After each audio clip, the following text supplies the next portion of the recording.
भयो उहाँले आफ्नो परम्परालाई अहिले पनि भुलेको छैन।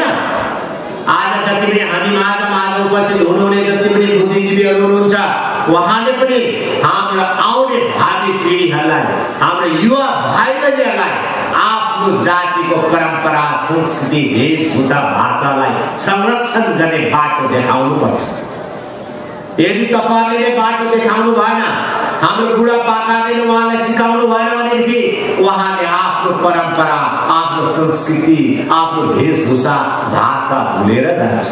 त्यसै गर्दा म आह्वान गर्न चाहन्छु, कम से कम तपाईले दिनमा 1 घण्टा आफ्नो भाषाको निम्ति दिनुहोस् न। 1 घण्टा तपाईले अनेकौं कुरामा तपाईले मोबाइलमा दिन रात तपाईले मोबाइलमा तपाईले समय हाल्नुहुन्छ।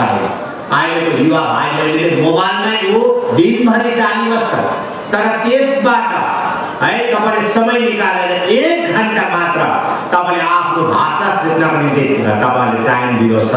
तपाईले आफ्नो भाषा बोल्न सक्नुहुन्छ। आफ्नो भाषालाई तपाईले बोल्यो भने यसको संरक्षण हुन्छ, यसको जरा हुन्छ।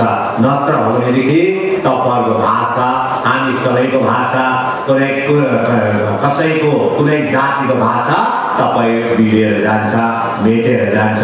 भनिन्छ कुनै पनि जातिलाई मार्नु पर्यो भने त्यो जातिलाई मार्नु पर्दैन अरे, त्यो जातिको भाषालाई मार्सिदिँदा भइहाल्छ भन्छ। किनभने हाम्रो आइडेन्टिटी, हाम्रो चिनारी भनेको नै तिमी शेर्पा, अनि शेर्पा कसरी चिन्ने भन्दाखेरि नम्बर 1 त भाषाबाट चिन्नु पर्यो, भाषा बोल्नु पर्यो। म तामाङ हो, म तामाङ कहाँबाट चिन्ने? अनुहारमा तामाङ लेखेको हुँदैन। शेर्पा, तामाङ, भोटे, लेप्चा सबैको एउटै अनुहार छ। हाम्रो सिक्किमेहरूको अनुहार एउटै अनुहार छ, तर हामीले कहाँबाट चिन्ने? म तामाङ हो भने मेरो भाषाबाट चिन्छ। अनि शेर्पालाई केबाट चिन्ने? भाषाबाट चिन्ने। भोटियालाई केबाट चिन्ने? भाषाबाट चिन्ने। राईलाई केबाट चिन्ने? भाषाबाट चिन्ने। लिम्बूलाई केबाट चिन्ने? भाषाबाट चिन्ने। अनि गुरुङलाई केबाट चिन्ने? भाषाबाट चिन्ने। भाषा चाहिँ सजिलो है, तपाईको साधन हो कि तिमी यो जाति भित्र पर्छ। त्यसले गर्दा आज सिक्किम सरकारले प्रत्येक भाषालाई पढाउने शिक्षक शिक्षिकालाई हामी खोजी नियुक्ति दिँदैछौँ, हामी खोजी अपोइन्टमेन्ट दिँदैछौँ। सबै भाषा पढाउने जहाँ पनि छ हाम्रो विद्यार्थी नानीहरू, जहाँ पनि छ स्टुडेन्टहरू, जस्तो उदाहरणको निम्ति शेर्पा विद्यार्थीहरू कुन स्कुलमा छ त्यसको इनरोलमेन्ट हेरेर हामी त्यहाँनिर शेर्पा ल्याङ्ग्वेज टिचर हामी अपोइन्टमेन्ट गर्छौँ। हामी सरकारकोबाट एपोइन्टमेन्ट हुँदैछ। अनि स्कुलमा स्टुडेन्ट पनि छ, शेर्पा जातिबाट स्टुडेन्ट पनि छ, तर ती शेर्पा जातिभित्र पढ्ने विद्यार्थीहरूले शेर्पा भाषा नै पढ्दैन। के भन्छ? यो भाषा हामीलाई काम लाग्दैन, हामीलाई त इङ्ग्लिसको काम लाग्छ, हामी इङ्ग्लिस सिक्छौँ, इङ्ग्लिस सिक्नुपर्छ हो है। युनिभर्सल ल्याङ्ग्वेज भनेको इङ्ग्लिस हो, तर भाषा भनेको आफ्नो हो नि, आफ्नो चिनारी भनेको त्यसलाई पहिला आफू चिन्नु पर्यो, तब अरूलाई चिन्नु पर्यो। त्यसले गर्दाखेरि तपाईँले अनिवार्य रूपमा म शेर्पालाई मात्रै भन्दिनँ, जति पनि अरू जातीय भाषा पढ्ने पढाउने टिचरहरू छ तपाईँहरूले पनि जोड लगाएर तपाईँहरूको जति पनि सब्जेक्ट, तपाईँले कुन भाषामा तपाईँ नियुक्ति हुनुभएको छ, कुन जातिभित्र तपाईँ नियुक्ति हुनुभएको छ, त्यो जातिको भाषा तपाईँले पढाउने भाषामा चाहिँ पुरा तपाईँले हौसला दिनुपर्छ, स्टुडेन्टलाई सम्झाउनुपर्छ, विद्यार्थी नानीलाई पढ यो भाषा पनि भन्नुपर्छ। र हामीले सोच्दैछौँ अब विद्यार्थी नानीहरूले कम्पलसरी आफ्नो ल्याङ्ग्वेज चाहिँ पास गर्नुपर्छ भन्ने कानुन पनि बनाउनुपर्छ कि भनेर भन्दैछ। यदि सिक्किमे जनताले साँच्चै नै चाह्यो भनेदेखि, तपाईँले हामीलाई सहयोग गर्नुभयो भनेदेखि, हामीलाई तपाईँले समर्थन दिनुभयो भने हामी कम्पलसरी आफ्नो भाषा चाहिँ पास गर्नै पर्छ, नत्र त्यो भाषा फेल गरेर फेल भन्छौँ हामी।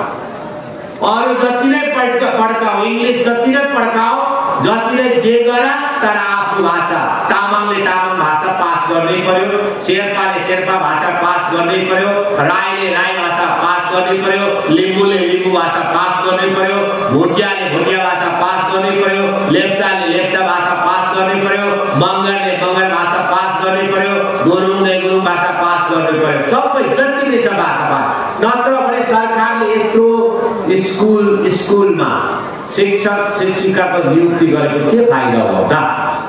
उहाँ त भोलि रिजाइन दिएर जानु भयो त। उहाँहरूले किन बस्ने, उहाँहरूले अरूलाई पढाउँदैन, अरू ल्याङ्ग्वेज त पढाउँदैन, उहाँले इङ्ग्लिस पनि पढाउँदैन, उहाँले म्याथमेटिक्स पनि पढाउँदैन, उहाँले साइन्स पनि पढाउँदैन।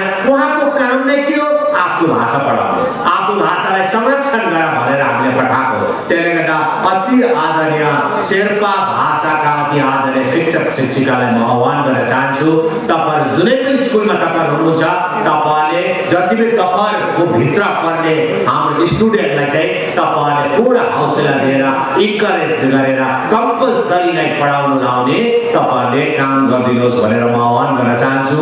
त्यसो हुँदाखेरि जबसम्म संसार बाँच्छ तबसम्म हामी बाँच्छौँ, नत्र भनेदेखि भोलि तिमी त के हो भन्दाखेरि शेर्पा त शेर्पा हो, तर के थर भन्न बिर्सिन्छ, अनि भाषा बोल भन्न बिर्सिन्छ, अनि वेशभूषा त लाउँदै छोड्छ। किनभने अहिलेको 21औं शताब्दीमा आफ्नो वेशभूषा भन्दाखेरि अरूकै वेस्टर्न नै लाउनु ठिक छ, हो के? आजको सबैले चाहेर यो पण्डालभित्र हुनेहरू तपाईहरु है, तपाईहरु जति पनि चाहिँ युवा भाइहरु सबै प्राय जस्तो शेर्पा समुदाय भित्र नै पर्छ होला है, ज्यादातरमा। तर आज कतिजनाले तपाईले आफ्नो है वेशभूषा लाउनु भएको छ, तपाईले आफ्नो ड्रेसको कतिजनाले लाउनु भएको छ? लु भन्नुहोस् त, किन लगाएन तपाईहरु? भन्नुहोस् त, किन लाउनु भयो? तपाईलाई लाज लाग्छ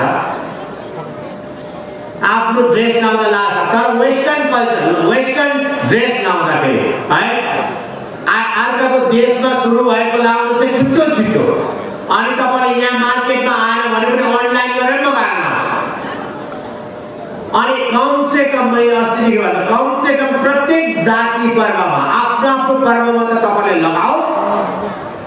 तपाईले आज म मुख्यमन्त्री हो, तपाईको आशीर्वादले म मुख्यमन्त्री छु, तपाईले बनाउनु हो, आज मैले तपाईको ड्रेस लगाएँ, शेर्पा समुदायको ड्रेस हो, अनि यो ड्रेस लाउनु मलाई धेरै गाह्रो पनि पर्यो, कमसे कम मलाई 1 घण्टा जति लाग्यो।